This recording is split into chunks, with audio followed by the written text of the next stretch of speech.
Have you ever been curious or just wondered what actually goes on behind the scenes in these audio dramas? I mean, you see so many of them, and even if you don't want to run your own, maybe you're just a little bit curious about how they work and what the behind the scenes of making an episode looks like. Today, I'll be doing an overview of episode 4 of my audio drama, Corrupted Consequences, and bringing you guys through the process while you watch me draw the cover for the episode.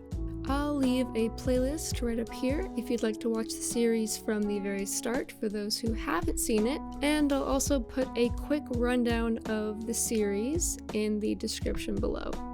So for the series, I've been in charge of directing, writing, and editing, as well as helping out with the art and, of course, the voice acting for my character Flutters. I had a total of 11 voice actors, not including myself, and 18 artists in this episode that all did a really awesome job. All of their socials will be linked in the description of episode 4. Corrupted Consequences is the very first series actually that I've written a completed script for that wasn't a toy series. So, jumping into a project that involves heavy amounts of collaboration and fleshing out brand new characters and a storyline is still very new to me. While writing the script for episode 4, I really wanted to add more depth into each character and let the audience see another side to them that we haven't seen before. For example, we see how this whole situation is affecting Twilight, as Starlight tries to rationalize with what she's feeling. We also start to understand Flutters' motives to find more answers about her necklace. So since she still hasn't found many clues, and more things are starting to happen with her necklace, we start seeing the effect this is having on her internally in the episode. So I feel like a lot of episode 4 was a lot of building that internal conflict. Even though it's been building up for the past couple episodes, it's now starting to be seen, like when she lashes out at Twilight. That's from all that internal conflict. So it's interesting, and it's only gonna get crazier from here. So while we're on the topic of production, I figured I'd talk about the elephant in the room. There was a huge gap between episodes 3 and 4. Over a year delay. So I know what you're thinking. What the heck happened? To put it simply, it was motivation. Yay! The actual production of having artists and voice actors submit their scenes and or lines wasn't the cause of the delay. A large majority of it was while I was working on the editing process. I moved out of my parents' house not too long after episode 3's release, and this meant going into a completely new environment. Not bad, just different. I guess it was a bigger change than I was prepared for.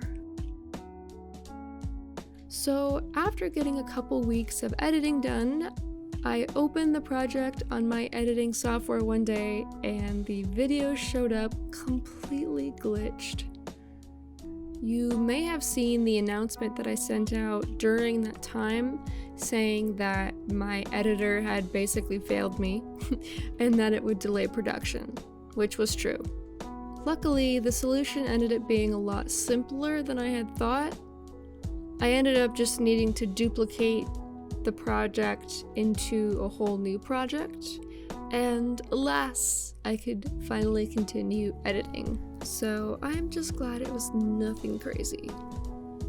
The more weeks that I wasn't working on editing episode 4, I just felt more and more guilt from feeling like I had let a lot of people down, because I knew that people really wanted to see this episode come out.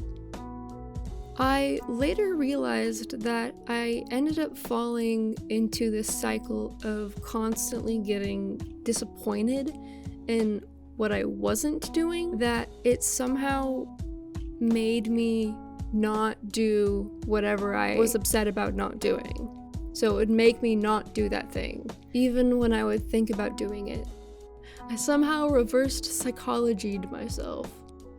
After dragging myself to the finish line and getting the episode completed with my last few bursts of momentum here and there, and just like that, it was out into the world. Even though the series is a bit dark, and it is gonna get darker as the series continues, I do try and put some comedical scenes to let the viewers, relax a little bit and get a couple jokes here and there, ease the mood. And that's why I wanted to share one of my favorite scenes. It would be this one.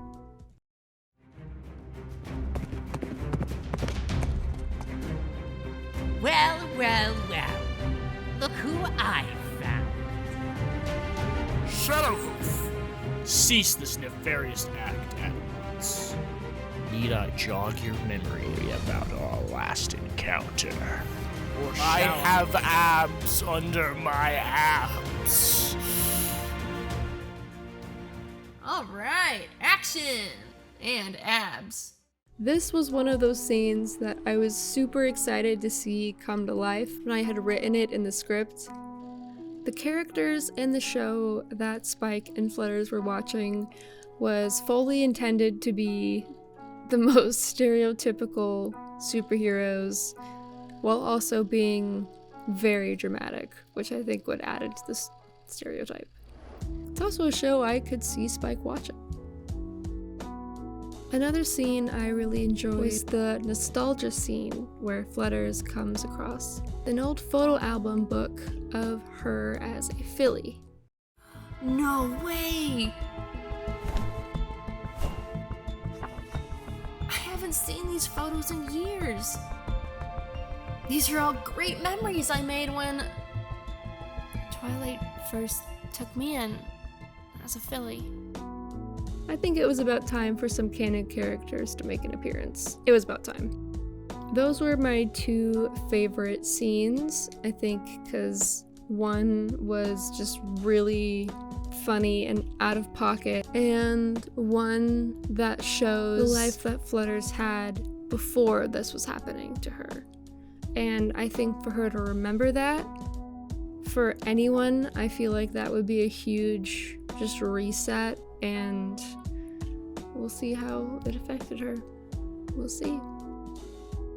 So we've talked about my intentions going into the writing process for episode 4, what happened during the production and editing process, and as well as some of my favorite scenes.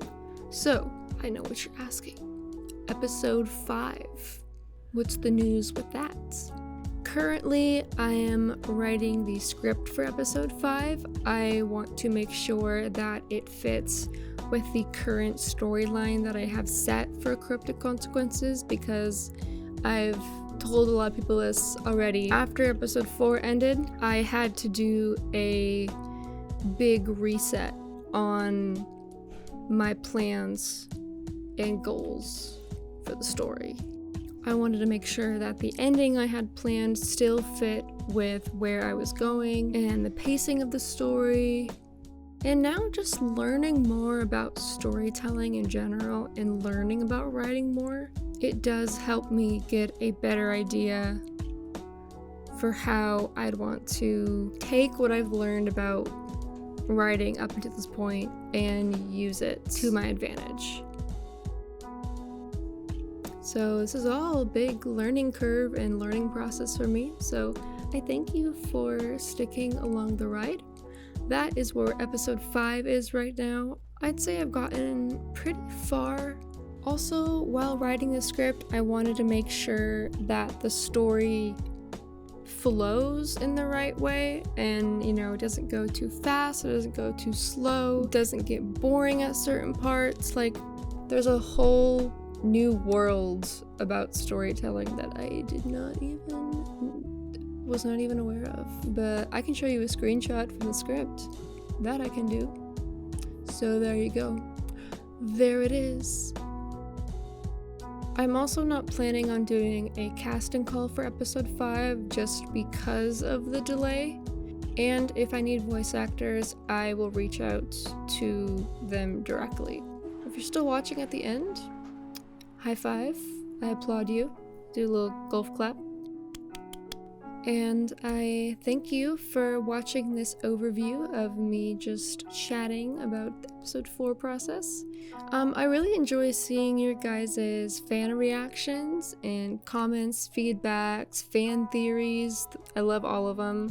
Keep it up. Love to see it. If you're able to do a reaction on episode 4, or if you know someone who might want to react to the series, then, send it their way. Who knows? If you think they'll like it. If they don't, then let's talk. And if they do, then let's talk. If there's any other Corrupted Consequences related videos you'd like me to do similar to this one, I'll be doing a bloopers reel for episode 4.